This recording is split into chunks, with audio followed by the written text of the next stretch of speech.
The flight begins under a curtain of midnight calm. The cabin hums with routine, the metallic scent of recycled air, the dim glow of reading lights. Somewhere over the Atlantic, quiet becomes brittle. A soft ping from the cockpit cuts through the murmurs of passengers, followed by a silence that feels heavier than sound. The captain's hand trembles slightly as his instruments flicker in disagreement. Numbers dance and vanish. Outside, the stars blur into a motionless smear. A flight meant to be ordinary has turned uncertain, suspended in invisible turbulence no radar can read. Breath shortens. Fear circulates like the air system itself. Something unseen watches from beyond the windows, patient and deliberate.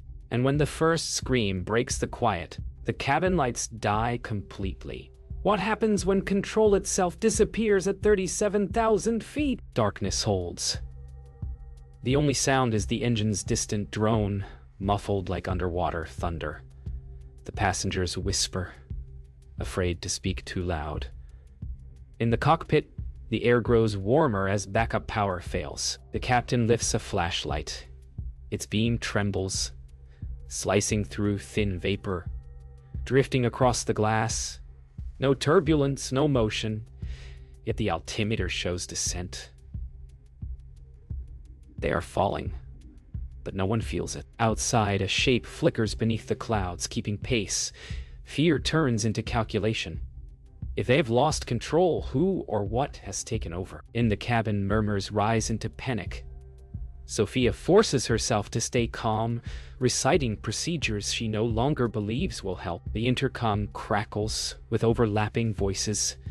One is the captain's, another unfamiliar, echoing his words seconds later. Daniel films trembling hands gripping armrests, while Hannah tries to compute impossible data from her phone's altimeter app. The cabin feels both still and weightless, like gravity itself has paused. The emergency beacon flickers back to life, bathing the cockpit in pulsing red. The co-pilot attempts a manual override.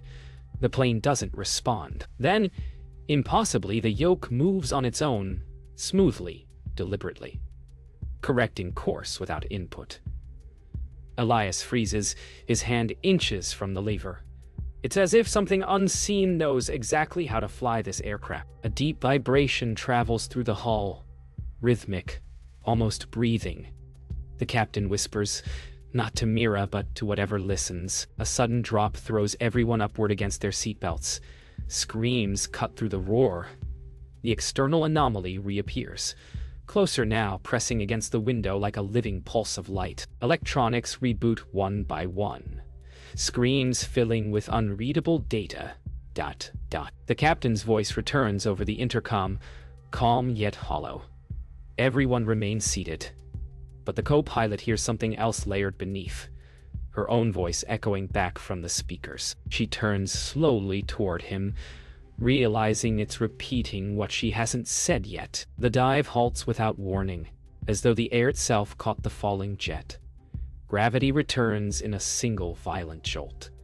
Loose objects rain from overhead bins, coffee splattering across the floor like dark stars. Elias steadies his hands on the throttle, feeling resistance that isn't mechanical. It feels alive, opposing him with deliberate rhythm. Mira stares at the altimeter. It oscillates, then freezes at 37,000 again. Impossible. The autopilot has re-engaged on its own, though all systems remain off. In the cabin, silence hovers, too complete to be human. Sophia whispers to herself that it's over, but Daniel's camera, still recording, captures faint shapes moving in the reflection of the windows. Shapes not inside the plane, not outside either. Sophia moves through the aisle with slow, deliberate care, scanning faces for panic. She can't calm anymore.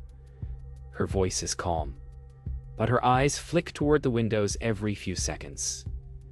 Daniel replays his footage frame by frame. Each time something new appears in the reflection, figures stretching, blinking, pulsing with faint silver light. Hannah leans closer, whispering equations under her breath, trying to rationalize a phenomenon that ignores every known law of optics. The intercom crackles again, this time with a voice they don't recognize. Soft, childlike, speaking coordinates that don't exist. In the cockpit, Elias regains partial control. The yoke turns smoothly now, as if obeying, yet the plane banks toward open ocean without command. Mira checks coordinates. They're off course by hundreds of miles. Her trembling hand hovers above the radio. She hesitates before transmitting on all frequencies, voice shaking. "Mayday!" The reply is immediate, her own voice, repeating the same word with a delay. Then, laughter, faint, mechanical, distant. The captain kills the radio, locking eyes with her. He doesn't have to say it. They're not alone in the signal. The cabin tilts again. But this time there's no fear. Only confusion. Gravity feels light, inconsistent, as if the plane's mass flickers in and out of reality. Daniel films the aisle where people seem to float for a fraction of a second before landing softly. Hannah's phone compass spins violently, pointing in circles. Sophia grips the wall, muttering that it's impossible to be airborne and motionless at once. For a few breaths, there's no sound of engines, no rush of air. Only the thin, rhythmic vibration of something pulsing through the fuselage, like a heartbeat that isn't theirs. Every monitor in the cockpit reboots simultaneously. Lines of code replace instruments, filling the screens with nonsensical coordinates. Elias leans close, reading aloud. Latitude 0, longitude 0. The co-pilot freezes. 00 is the Null Island coordinate, the middle of the Atlantic where no flight path exists. Suddenly, the radar lights up again, showing 3 unidentified signatures circling them. They're not aircraft. They're moving faster than sound. Perfectly synchronized. The captain whispers, "They're escorting us." His voice shakes. Mira's hand finds his arm. They can't tell if it's protection or capture. The lights return without warning. Too bright, too pure, erasing every shadow in the cabin. Passengers shield their eyes. The air smells metallic, electric, almost sterile. Then voices begin. Quiet at first, then layered, whispering names, seat numbers, fragments of childhood memories no one ever said aloud. Panic erupts. Someone stands, shouting that they're being tested, that this isn't a plane at all. Sophia rushes forward, demanding calm, but fear spreads faster than her words. The captain's announcement cuts through. Trembling but steady, everyone remains seated, but it's not just his voice. It's mirrored, delayed, repeating from somewhere else, deeper in the fuselage, like another version of him, speaking in unison. In the cockpit, Elias and Mira listen to the screams echo through steel walls. The external lights move closer, gliding just beyond the glass. No turbulence, no wind. Mira lowers her gaze to the control panel and sees her own reflection smile back at her before she does. She freezes, terrified to blink. Elias grips her shoulder, snapping her back. "We need to descend," he says, though the instruments insist they're still level. Outside, the horizon bends upward, as if the world itself is curving to meet them. The passengers no longer believe the crew. A tall man shouts that they've been hijacked by machines. Others cry, praying or filming, unsure which will save them first. Sophia steps onto a seat, commanding attention. Her voice trembles, but doesn't break. She promises they'll land soon, that help is already waiting. Daniel keeps recording. His lens catches Hannah's reflection on the window, and for a second, her reflection doesn't move when she does. The lights flicker again, returning to dim amber, like the sky has decided to breathe once more. In the cockpit, Elias forces the plane into manual mode again. He feels resistance, like unseen hands guiding the controls the opposite way. The radar flares, showing the same 3 objects circling tighter, faster, pulsing in a rhythm identical to his heartbeat. Mira looks out the window. One of them flashes once and vanishes. For a second, all systems die again. Then, the intercom plays a whisper. "You're not supposed to be here." The voice isn't human. It's layered, vibrating, mechanical and organic all at once. Elias grips the yoke harder. "Then where are we?" The cabin erupts again when the intercom repeats the captain's last words. Daniel lowers his camera, realizing the sound isn't coming from the speakers. It's coming from under the floor. Hannah kneels, pressing her ear against the metal panel. There's movement beneath, like something crawling through the fuselage, whispering in multiple voices. Sophia orders everyone back to their seats, but fear has become physical now, vibrating through the plane's frame. The captain's voice echoes once more, softer, distant. "Hold on." And for a moment everyone believes they might survive. The cockpit air feels thicker now, heavy as if altitude itself presses inward. The objects outside vanish, leaving only the endless, blue-black void. For the first time, Elias considers that there might be no ground beneath them at all. Mira checks coordinates again. Every number on her display has been replaced by the same word. Wait.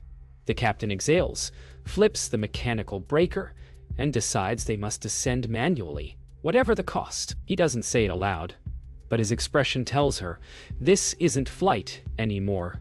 It's captivity in the sky. Sophia braces herself at the galley doorway as the plane begins a slow, unnatural descent. The passengers fall silent, sensing decision in motion. Daniel records again, whispering, he's forcing it down. Hannah presses her palm to the window, watching a faint crimson light appear beneath the clouds, pulsing like a heartbeat beneath the ocean. For a moment, gravity feels honest again, the gentle pull toward home. Then the cabin tilts sharply. Alarms wail once more, but softer this time, like warning mixed with apology. Elias locks eyes with Mira. "I'm taking us down," he says, voice low but certain. She hesitates, caught between duty and survival. The plane resists, pulling upward as if tethered by unseen strings. Elias overrides the system again and again. The engines groan, thunder muffled by altitude. The external lights return, 3 white orbs forming a triangle ahead of the nose.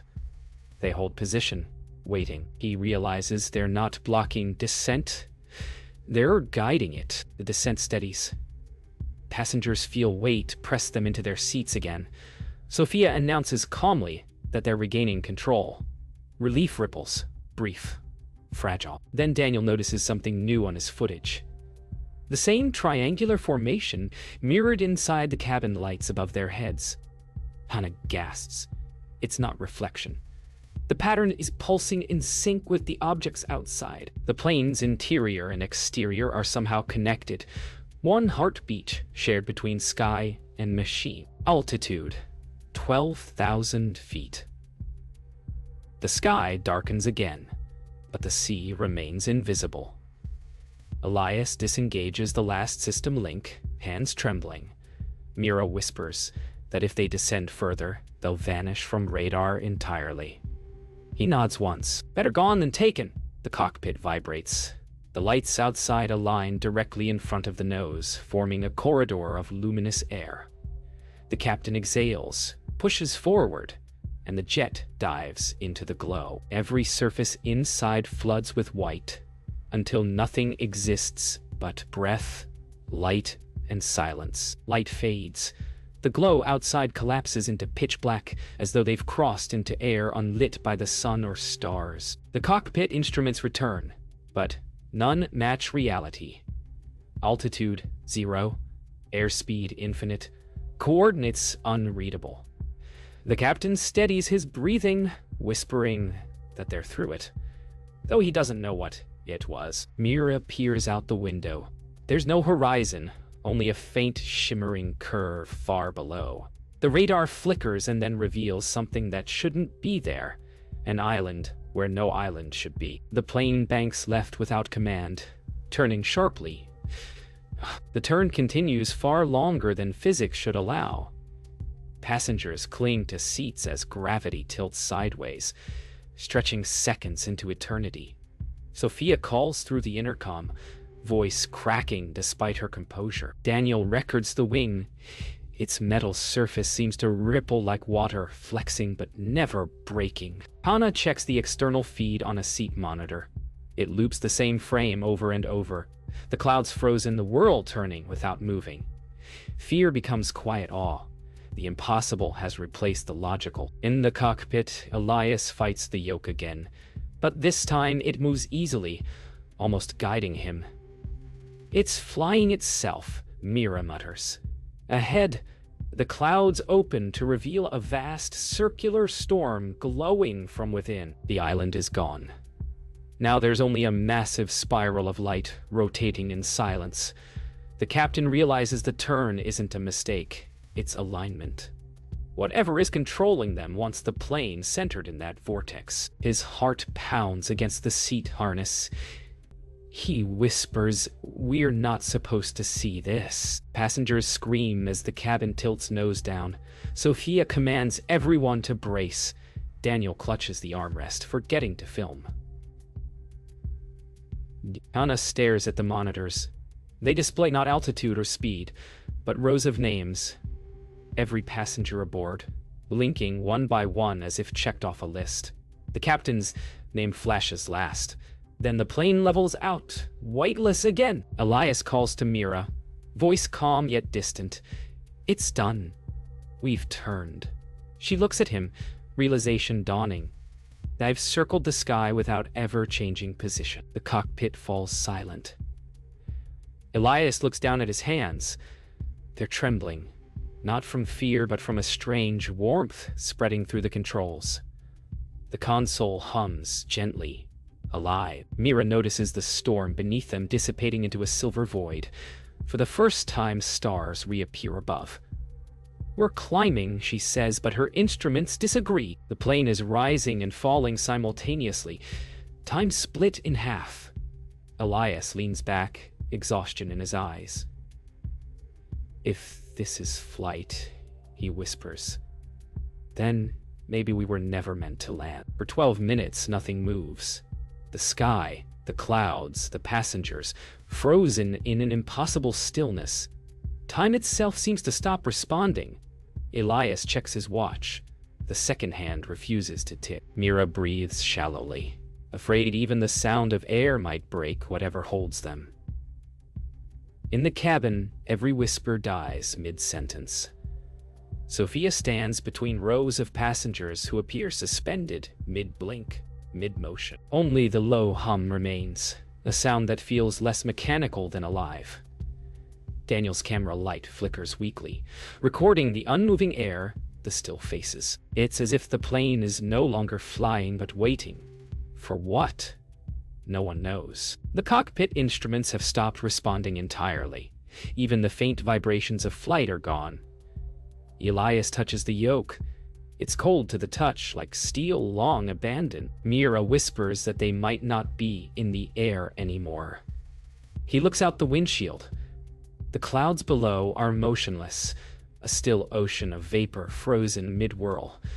The stars above appear too close, sharp enough to touch. For the first time since takeoff, neither pilot knows if they're flying, falling, or dreaming inside something else designed. Sophia tries to move down the aisle, but every step feels delayed, like wading through unseen current.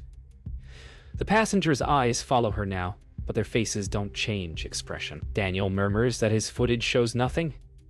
Every frame, identical, no time passing. Hannah looks up, realizing that the hum inside the plane is echoing her heartbeat exactly. The sound grows faintly louder, synchronized with every chest in the cabin.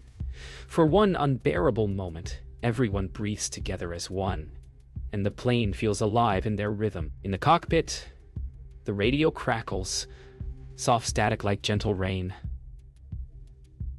Then, a voice. It isn't human, but it tries to sound like one.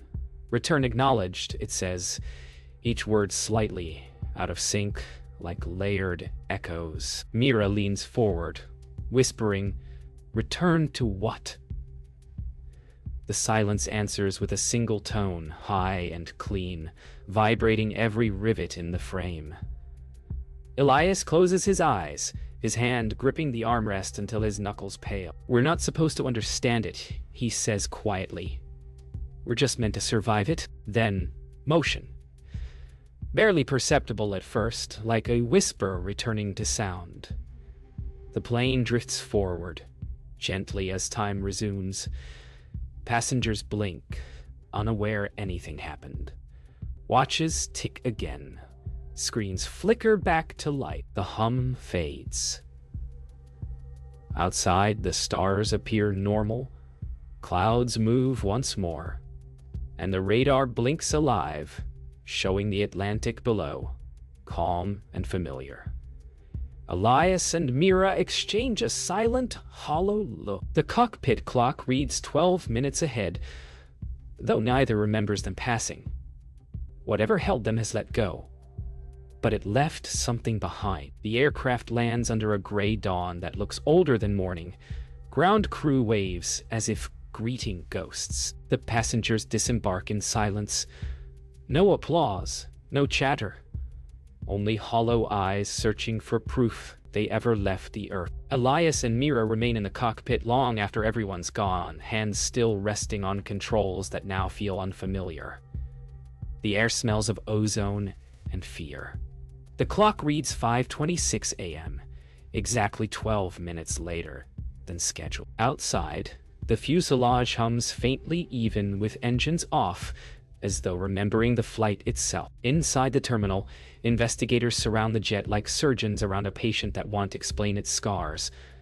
The black box yields only static and soft whispers echoing the pilots' voices from hours earlier. Mira listens once, then walks away, refusing to hear it again. Elias signs the final report with shaking hands, the word "inconclusive" printed above his name. Sophia guides passengers through security, her calm reduced to mechanical repetition. Daniel reviews his footage, every frame after the white light is blank. Hannah's instruments show no error, only timestamps missing 12 exact minutes. Days pass. News outlets mention minor communication anomalies, nothing more.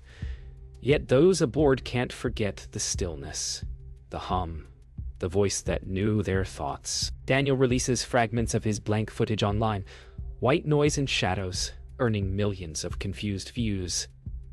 Hannah quits her engineering job, claiming machines now breathe like people. Sophia takes leave, unable to enter another cabin. And the captain, he vanishes, leaving only his uniform folded on a chair by the sea. Mira receives one postcard weeks later, no return address. 3 words only: "We were seen." The investigation closes quietly. The official report cites electromagnetic interference. Unofficially, those who read the cockpit transcript resign soon after. Somewhere in the Atlantic, satellites capture a faint repeating signal near the coordinates where the flight disappeared. 12-minute loops of recorded silence. Aviation boards classify it as background noise. But Mira listens to it nightly, certain she hears a heartbeat buried inside. She doesn't speak about it. She only looks upward when she walks home, unable to trust the sky's stillness. Months later, a new crew boards the same aircraft, repainted and renamed. Routine pre-flight checks show nothing unusual. Yet when the auxiliary power engages, the cabin lights flicker once, longer than they should. The hum returns, low and familiar. Technicians chalk it up to static discharge. The passengers take their seats. Somewhere deep within the fuselage, the voice recorder clicks on by itself. Static fills the channel, then clears. A man's calm voice, distant yet unmistakable, whispers through the empty cockpit. Altitude 37,000 feet. Maintain.